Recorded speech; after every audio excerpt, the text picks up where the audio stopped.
guys! Welcome back to my channel. My name is Adelina. So guys, isi-share ko sa inyo ngayon yung aking ginawang patungan ng aking mga mini pots. Ayan yung mga mini pots ko para sa aking mga succulent. So ito na guys. Hindi na kayo matatakot kasi okay na po ito dahil pinatibay ko na to guys. Kasi may mga bakal yan dyan. Yan. Marami pong mga bakal dito sa ilalim. Pagkatapos, nilagyan ko dito ng screen, tapos pininturahan ko guys, yan, pininturahan ko yung mga screen dyan, dinoble ko, pagkatapos maraming mga alambring na katali dyan guys, o kaya hindi siya babagsak. So dito ko nilagay yung mga maliliit na pots para sa aking mga succulent. So ito si Dom Adolphi, matagal na to guys, yan, o makapal na yung kanyang mga leaves kaya bumababa siya. Siguro puputulin ko na naman to para dumami siya, at saka ayan o, kasi mas makapal guys yung kanyang mga leaves sa itaas dahil payat. Kasi maliit pa lang to guys eh, kaya ganun. Mas mataba yung mga dahon niya. So para siyang si chicken feet na mas mataba yung mga dahon sa itaas. So yan, nililipat ko na lang yan. Pati ito guys, so tingnan nyo, mas makapal yung mga leaves niya sa itaas. Yan o. Kaya bumababa siya. So cut na naman yan. O lalagyan ko na lang siya ng stick dyan para mas matibay siya. So ayan ang aking mga maliliit na pots guys. O ngayon naisipan ng lola nyo na gawin yan guys. O ayan, pinagsama-sama ko na yung iba dyan guys. Mga galing sa Benguet na. Yung pangalawang unboxing ko na yung iba dyan. So ayan, tapos i-ano ko sa inyo guys, i-share ko din sa inyo yung iba ko pang mga in-unboxing nung mga unang-una ko pong unboxing galing sa Benguet guys. So ito si tingnan natin guys, ito na po si Chinese cabbage. Tingnan nyo yung Chinese cabbage ko guys. Kaya hindi ko po nilalagyan ng mga payables ang aking mga pots dahil po kay Portulaca Jellycy. So ito yan, yung mga maliliit na yan. So lahat po ng mga pots na yan, nilalagyan ko po ng mga Portulaca Jellycy. Yan. Ayan po oh. Yan ang purpose ng lola nyo, kaya hindi ako naglalagay ng mga payables sa aking mga pots dahil dito ka Jellycy. Yan, tingnan nyo. Si Jellycy po ay nagbabago na ng kulay kasi tingnan nyo guys, unti-unti na siyang nagre-red yung mga dulo niya. Si Chinese cabbage guys, ayan, marami na siyang mga babies dito sa mga ilalim. So si Chinese cabbage, okay na sila kasi 1 month na sila dito sa direct sunlight. Rain or shine po, wala pa rin po akong bubong sa ngayon. Kung maitatanong po yan. Tapos guys, ito naman si rose cabbage, ay gumanda na rin. Kung napansin po ninyo guys, nung una, di ba yung una, nung bagong dating siya, masyadong nakabuka yung kanyang mga leaves. Pagkatapos, yung sa gitna niya, ang pangit, yung parang ano na siya, namumuti. Ayan, so ang ganda na siya ngayon guys, oh. Pansin nyo. At saka noon guys, marami siyang mga mga tuyo sa ilalim. So tinanggal ko na yan. Okay na si rose cabbage. At saka meron din siyang babies dyan sa kabila. At may tumubo-tubo pong mga babies dito sa ilalim. Tingnan natin kung makikita. Ayan, kasi may maliliit na babies guys dyan. Ayan, kung nakita nyo, may maliliit siya mga babies guys. Kasi pag umuulan dito guys, tumatalsik kasi yung mga lupa niya, kaya dumidikit minsan dyan. So pag dinilig ko naman siya, mawawala. So ayan ang mga babies niya. Nakapaligid din po dyan yung babies niya. Meron pa din dito sa kabila. Okay na si rose cabbage ko, yan.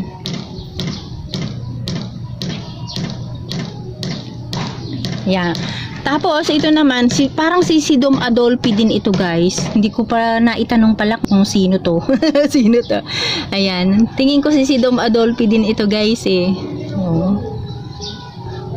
Yan. Tapos si Campfire. Yan.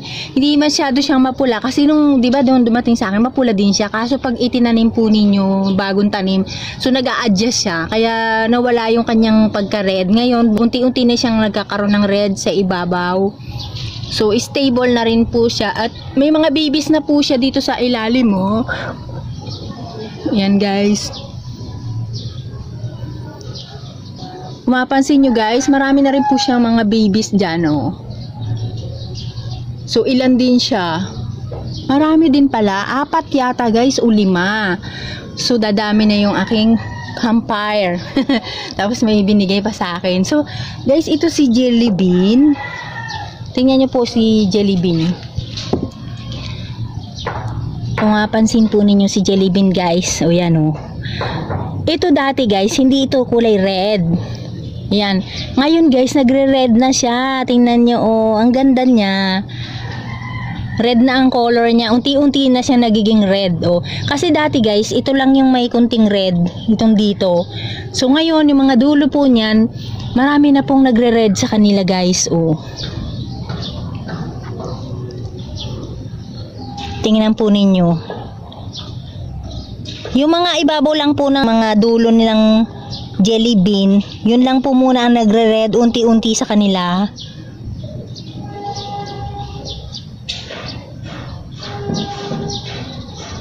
So, tinaniman ko rin ang kunting jelly dyan sa ibabaw. Yan. Tapos yung isa, guys, ito rin. Marami na rin pong nagre-red sa kanya, guys. Oh. Yung mga dulo niya, nag-start na pong mag-kulay red. Yan. Matibay naman po siya. O, kahit galawin, hindi naman po bumabagsak yung kanyang mga leaves, guys. So, ito po, kung mapapansin ninyo, ito yung pangalawa kong unboxing. Ito lang po yung natira nung nilinis ko dahil puro bulok. So, ayan. Buhay naman na buhay naman po. Lumaban siya. Ayan. Tapos guys, ito si... Teka lang. Si Banana guys, ganun din. Oh, tingnan nyo guys, si Banana. Unti-unti na rin pong nagbabago yung kanyang mga leaves, yung dulo. Yung sa mga ibabaw lang po muna yung unti-unti niyang nagre-red din. Yan oh. Doon siya unang nag-iiba ang kulay.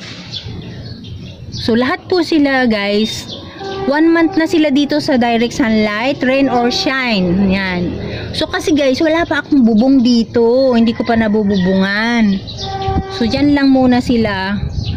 Ano naman kasi, guys, umulan naman siya. Halimbawa, umulan siya ngayon.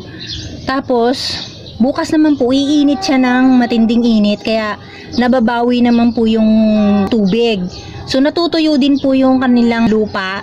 Wag lang po sana yung magkasunod na umuulan. O yun, mag-worry na po ang lola niya doon pag magkasunod na ulan tapos malakas. Baka kailangan ko nang isilong sila. Buti na lang po, pag umulan ngayon, bukas, mainit na po. Katulad kahapon ba yun o kagabi? Umulan po. So, ngayon naman po, ayan, nakikita ninyo na may araw na. So, mainit na naman po kasi ngayon, mukhang matindi ang init ngayon guys kasi wala akong nakikitang ulap. Ayan, tingnan nyo, walang kaulap-ulap guys, ang langit. So ngayon, matindi naman po ang init ngayon kasi guys, kagabi naman umulan siya, kaya okay yung aking mga plants guys. So ito naman yung isa pang Jelly Bean. Yan o. Makikita nyo na may kunti-kunti na rin silang pagbabago sa ibabaw ng kanilang mga leaves. Yan.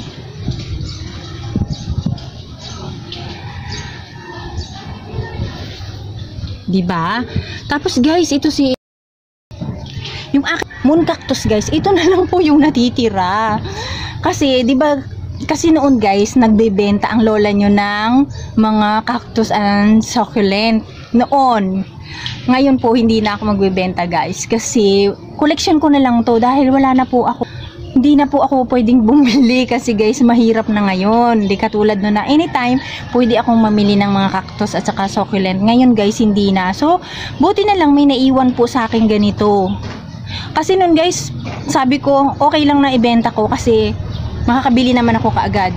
So, ngayon hindi na. Hindi pa ako nakapag-stock. Kaya nangyari, kukunti lang yung stock ko. Yan.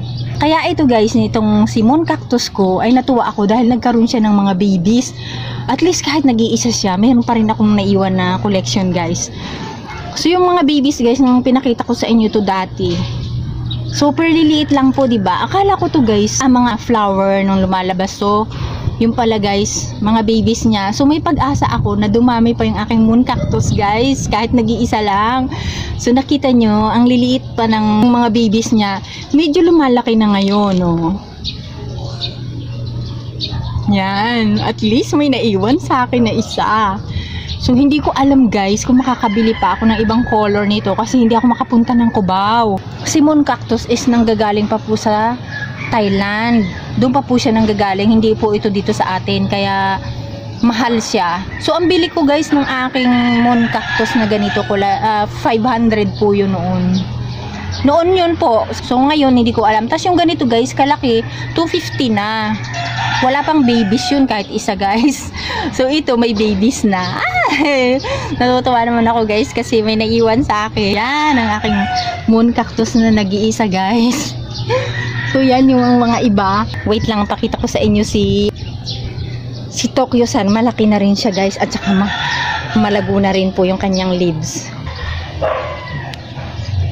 Ayan guys, tingnan nyo po si Tokyo-san ko. Ayan.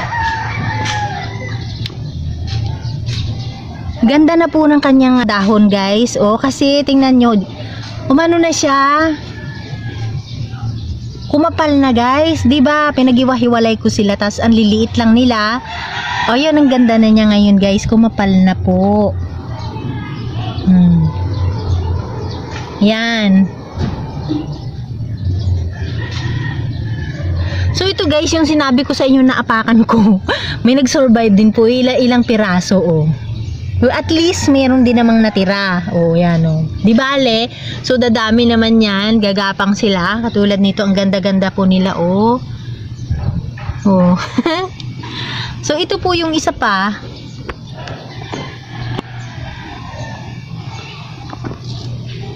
Yan, kasi apat yan eh. Naging kawawa lang talaga yung isa guys. So ito, malago na rin guys. O, nakita nyo yan. Okay naman sila kahit rain or shine. Tapos ito rin yung isa guys. Kasi apat nga yan.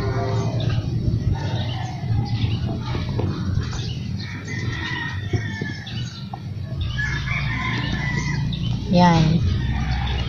So kung nakita nyo guys, itong mga to, yan po yung pangalawa kong unboxing yan. So ang natira lang sa kanila, kakapiraso lang na dahon. So nag-survive naman po sila. Ayan, i-update ko po kayo guys yung lahat ng mga in-unboxing ko nun sa pangalawa para makita po ninyo.